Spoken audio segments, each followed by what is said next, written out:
This time, Yom Yerushalmi Bikkurim. In the article Oz V'Har edition, we're Daf Aleph Amud Aleph at the top because we're beginning the Masechta, and for the first and only time in the Masechta, we're at Daf Aleph Amud Aleph at the top and in the Vilna as well. Again, Mir Hashem, this is the going to be our final Masechta in Seder Zroim. Masechta Bikurim. Yesh Mivim Bikurim Bikurim. Some people bring Bikurim, the first fruits, to the base Hamikdash of the Yeshiva Minim, and they read the Parshas Bikurim. The parsha is the mitzvahs and Shmos Chav Gimel Yotes Rishis Bikurim Maschal B'Tri Beis Hashem Kecha. The parsha is in Varim Chav Vav Parakei plus Varim Chav Vav plus Kei Rami Obed Avi until the end of the parsha. So some people are Mevi'in and Bikurim. Mevi'in located. Some people bring Bikurim, but they don't read the parsha. Yeshem Mevi'in, those who don't bring Bikurim. Yeshem Elush Einem Mevi'im. These are the ones who don't bring Bikurim. Of Mishnah, I start with the last clause. There's one of them. Anotebato Shalo. Somebody who plants a vineyard of grapevine in his own field. Vivrichabato Shel Yachid.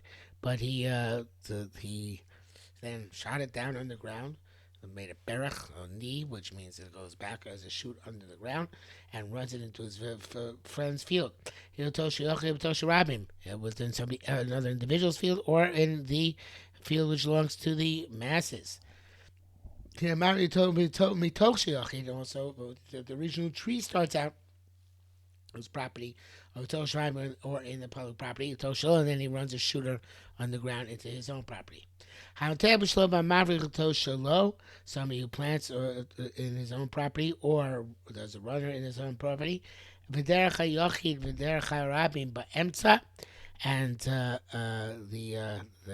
an interruption. He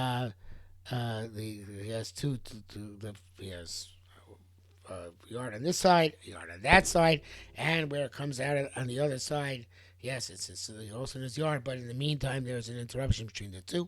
Maybe you don't bring Bikurim. Maybe. Rabbi Yehuda brings it. So the Tanakh holds, because it's in the middle, it's getting nourishment from land which is not yours. Rabbi Yehuda holds that nevertheless, you do bring, because I was discuss it, but starting your property, ends your property, mills a different property, but that's enough to bring it. Why would you not bring in these cases? That which you grows, the first growth in your ground should bring at you kol gedulim me'ad moscha. So all the things have to grow out of your land, meaning all of the nourishment is derived from your land as opposed to nourishment derived from somebody else's land, even if it's with permission. It's still not considered to be kulei ad moscha, the entirety being of your land. Okay, Yeshu says the Gemara. Yeshu kulei anotevato shlo u'mayvirchato shel yochilato shel rabim afilu mina zikena eno maybe. So the even from the part which is elderly, meaning which grew in your own field, you can no longer bring, which you could have brought till now, till you did the avracha. But now you did the avracha, it's already the old part of the tree is now going to derive nourishment from your friend's field, from the field of the rabbis. So therefore, you lost the right to bring even from the elderly part of the tree.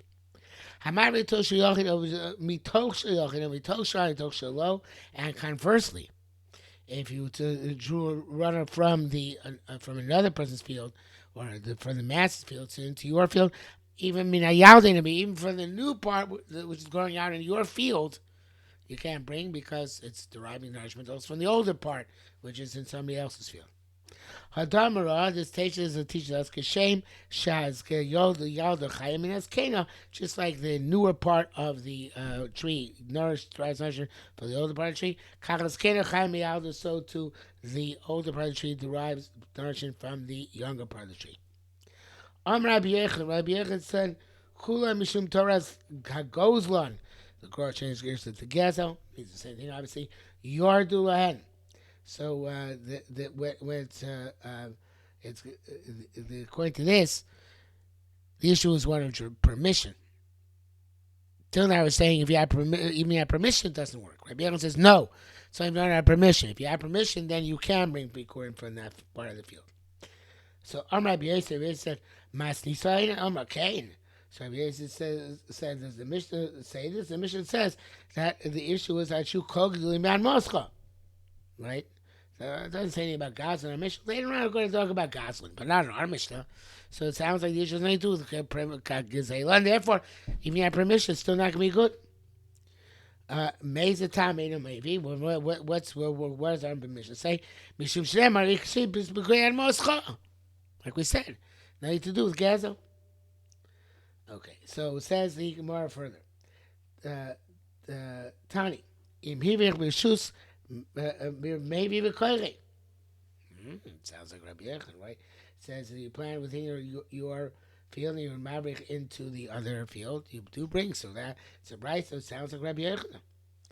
Rabbi Yechon said, "Fusha nasam rishus lo'olam or l'sharlo." So okay.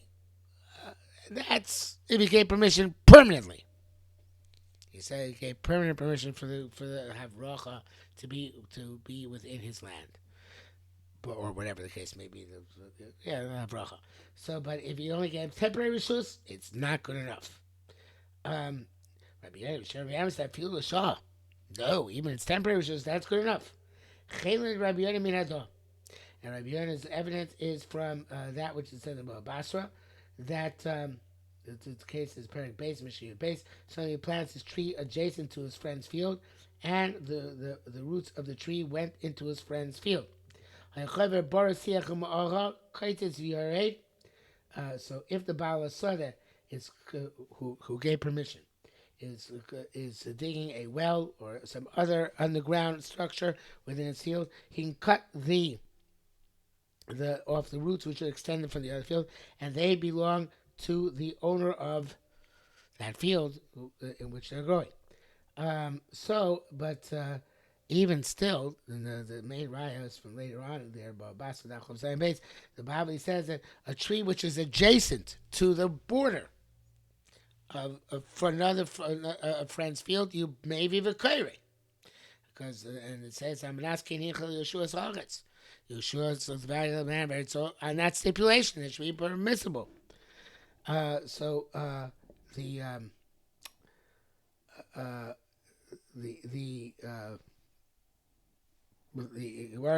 here clearly we have a case where the tree is growing into the other guy's field because it's on the border, and it says Gemara v'eitim I think they read it.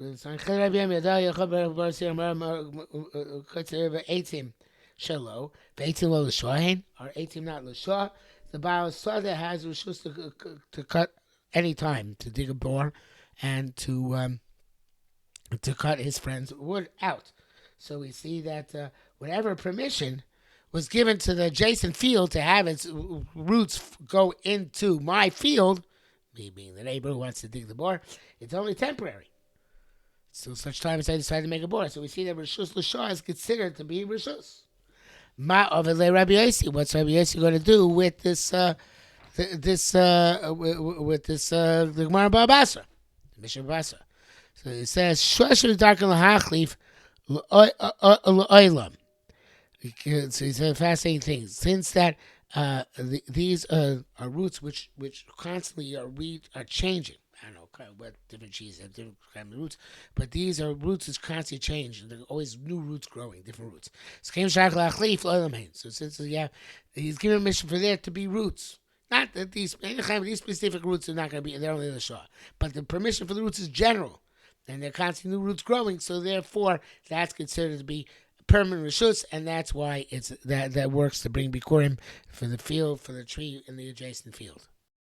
Mother said, "Mils to the Rabbi Yochanan." The words of Rabbi Yochanan, which we learned previously about the issue being issue gezo, Messiah Abba. It's a raya from my father, for Rabbi Yochanan, who said that even permission l'shah is good enough. Dam Rabbi Yochanan said, "Kulam mishum Torah." Here it says goes on again. The girl changes to gezo. The Torah says goes in your land. The issue is gezo. Well, if the issue is gezo, but kind became shus chaver chavri chafilu l'shah into gazlan. Even though permission was only temporary to make the avrocha, that's enough to not be considered gazlan. So that's a riot. That's a riot to Rabbi Yonah. Rabbi Yonah speak on by Kumi Rabbi Zira. I'm going to ask for Rabbi Zira. My sister the Rebbe. The Mishnah is the Rebbe. The Rebbe Omar Rebbe said Shloshim Chayin Zemizeh. So it says that the Shloshim survive on each other. Says Brisa, Ma'aser Perek Beis, Brisa Chav Dal, Gib Bavi Zakin Chav Beis, and Babas Chav Zayin, Sham is the other paragraph, Mishnah Chav. You have a tree which part of it's a plant in Eretz Yisrael, part of it's plant in Chutz La'aretz. Rabbi holds that it's as if all of it's a plant in Eretz Yisrael. So if you have Tevel and Ma'aser mixed with each other, and Yerushalmi Gamliel holds that the well, Teva and Ma'aser with which each other. It's a Gemara explains there, besides Orla, that it's not each fruit is considered to be Tevel and Ma'aser together, meaning that the Tevel. It's Tevel. It's not so. It's not Dafka. It means that even though that's the language is used there, part of it's Chayiv and part of it's Potter. Each fruit is part of it Chayiv Potter, and the Shingam Leods no, but don't say that all the nourishment gets mixed together and each fruit is half Potter, half Chayiv, but rather part of the tree is Chayiv, part of the tree is Potter.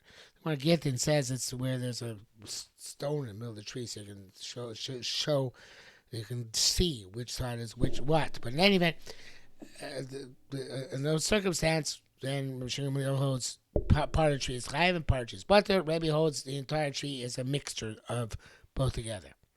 Okay, so according to Rebbe, obviously Shloshim Yokin Zemizem, the roots intermingle inside the tree, and all fruits are nourished from all the roots mixed together. So the our Mishnah would seem to be saying like Rebbe, because our Rebbe potters the whole tree. In the case of part of it is growing from your field, part of it growing from another field. How would that work? Unless you say that all the nourishment gets mixed together. According to Gamliel, part which goes to the tree, with the part which is chai of yours should be chai bikurim. Part which goes to the part of field of somebody else should be pater bikurim. It shouldn't be the whole tree is pater from bikurim. So that's he asked. Simply correct. We say Masis Rabbi Omar Shloshim Shchaim Zemiseh. I'm like Divrei Koli. No, it's Divrei Kol. Hachat Torah Amar Reshis Bikurei Ad Moscha. Ad Shehu Gdulin Kol Gdulin Ad Moscha. It's seven because it has to be that all the Gdulin come from your land. So going back not to Rabbi Yochanan anymore, Mishum Gezel, but the issue of Ad Moscha, and Ad Moscha means entirely for your land, and therefore Imisham Gamliel would be moida in this case that you'd be the entire tree would be potter because it has to be a totality. The tree is totally not part of it in your land, part of it in somebody else's land. So article here has a header, Rabbi Yehuda Omer Mevi, because going next by Rabbi Yehuda who says that you next by the Mishnah, but where it said that if you have derech yochid derech Rabbi Emtza, I raised it maybe Rabbi Yehuda Omer Mevi. So on this. It says,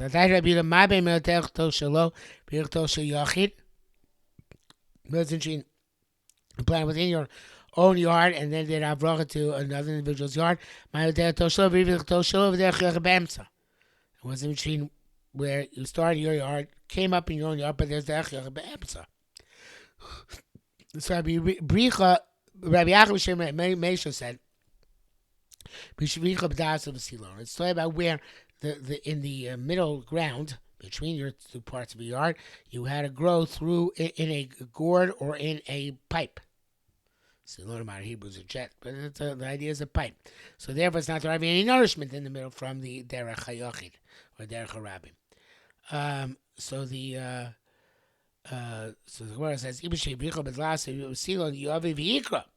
so if that's the case, let it not just bring, but then also read the Parshas Bikurim, 20 grown of his land. And our mission is Masha Yikoin Rabbi maybe Vayeno Kairi. So again, even Shabir was last to say Yavi V'Ikra. I feel Krabana Yavi V'Ikra, and even Krabana should bring and read the Parshas Bikurim because you remove its capacity to derive nourishment from the third party soil. Rabbi Yehuda said, Rabbi Yehuda, this is talking about you need the kalacha of Rabbi Yehuda. In other words, Rabbi Yehuda is relevant, where somebody who sold a person who sold sold a pathway to his friend in the middle of his field. So what did he sell him? Did he sell him just the surface rights, or did he sell the ground rights as well? Malcolm Drisu Machar. That does he sell just a place where the person is going to walk on the surface, or at Tahom Machar, or did he sell to the depths? In other words, even the below the ground. Even Malcolm Drisu Machar. If you're going to sell, say Malcolm Drisu Machar, you just sold a place where the person's walking the surface. Maybe you could. The person who sold the path can still be made recorded because the tree is growing entirely in his land. If you're going to say he sold it to the depths, so then the meicher can't bring it all, right? Because it's now being nourished by the field of the land belonging to the third party. The person now has the rights to the shvil. Misafik maybe made a correct. So in this case, that's the case of Rabbi Yehuda. Rabbi Yehuda says, I'm not sure. I'm not sure the status of the person the way the person sold the field. So misafik, let him bring and not be correct. Rabbanim Shitolon, where that's Rabbanan the old hold, it's Shitolon Shemacha Ad Tohim, that he sold to the depths. And therefore, since he sold to the depths, so therefore, it's partial to him that he can't, the person who sold it can no longer be maybe correct. Okay, so this really is, it goes on later, it goes on a bit, but we're already on to that base of Ralph, so we'll stop here for today.